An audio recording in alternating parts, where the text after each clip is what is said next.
आप उनके युवा सम्मेलनों में देख जाओ तो 90% जो है वो बुजुर्ग नजर आते हैं। उनकी पार्टी की डेकोरम, जो स्टेज का जो डेकोरम है, मेरे चाचा और उनकी पार्टी का भी यही हाल है कि वो और उनके साथी आखिरी मैच के लिए हरियाणा प्रदेश की जनता के सामने ये देश की जनमानस की भावना से खेलना चाहते हैं। They are playing with the fire. नहीं, रिश्तेदार क्यों, मेरा छोटा भाई है रिश्तेदार। हाँ, क्या हमें लड़ना है तो आरएसएस की सोच से लड़ना है। ये आरएसएस की गहरी षड्यंत्रकारी और खतरनाक सोच है। कांग्रेस और बीजेपी कैसे बढ़ने देगी? उन्हें दोनों राज्यों के हितों के अंदर अपने राजनीतिक हित सुरक्षित, मतलब मेरी उम्मीद से भी ज्यादा संख्या के अंदर, सैकड़ों और हजारों की संख्या के अंदर करनाल के युवा जो है आज यहाँ पर एकत्रित हुए।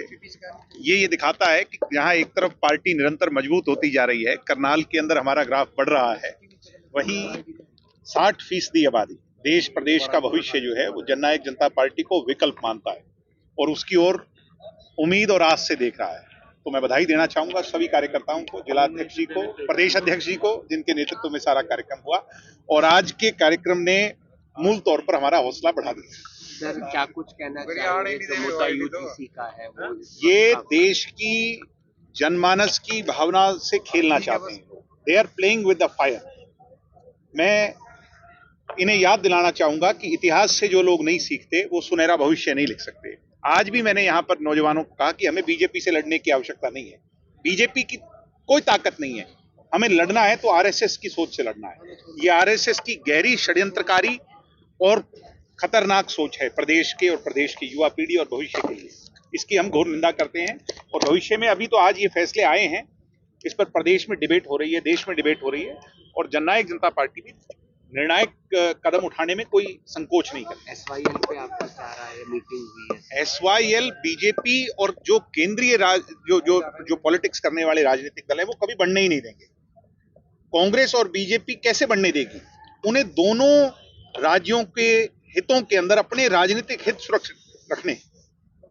अगर वो एसवाईएल का नाम यहां लेते हैं तो फिर पंजाब में उन्हें उसका खामियाजा भुगतना पड़ता है। एसवाईएल कोई बनवाएगा तो वो रीजनल पार्टी यानी जननायक जनता पार्टी ही इसकी लड़ाई लड़ेगी और भविष्य में हम इसकी लड़ाई लड़ेंगे। आपके रिश्तेदार करण चौटाला का बयान? नहीं, रिश्तेदार क्यों, मेरा छोटा भाई है रिश्तेदार। वही। हाँ, क्या उन्होंने कहा है कि हम उन लोगों के बारे में बात नहीं करते। आपके उस बयान पर कहा जिसमें आप एक चीज सुनी होगी कि चीन नहीं तो कोची नहीं सही। उन बेचारों का वो हाल है। आज आप उनके युवा सम्मेलनों में देख जाओ तो 90% जो है वो बुजुर्ग नजर आते हैं। उनकी पार्टी की डेकोरम, जो स्टेज का जो डेकोरम है, उसमें 99% वो हैं जो 60 से ऊपर की लड़ाई लड़ रहे हैं। मैं मेरे प्यारे लाडली भाई को कहूंगा कि पहले अपनी पार्टी के अंदर युवाओं की लड़ाई लड़ें। आपकी पार्टी जो है वो टायर्ड एंड रिटायर्ड।